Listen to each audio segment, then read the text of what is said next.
I'm not one for flights of fancy, but my visit to Cleeve Abbey in Somerset was filled with excitement and not all of the historical kind. As I was photographing this gallery, once part of the medieval Abbot's house, this door slammed behind me as soon as I passed through it, only seconds after I'd taken this photograph. I examined the door afterwards, and it couldn't have slammed shut on its own. I was visiting on a very still day. There was no through breeze in the building whatsoever, and this part of the abbey was then quite empty. I was there alone.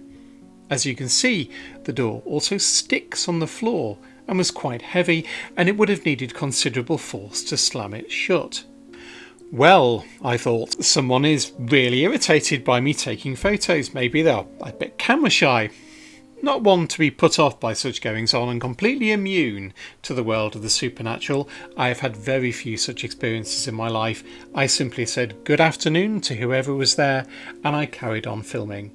There is something of a history of the supernatural at Cleeve Abbey. Up until the 1950s, one of the cottages, in fact the one where this door now is, was occupied by a lady who was born here. Her name was Cleeve Clapp. She was named after her birthplace. She was said to hold seances in this house and communicate with some of the dead monks of Cleeve. Maybe I found myself up against the wrath of such a long deceased monk, or maybe it was Cleaver herself who was annoyed. Who knows?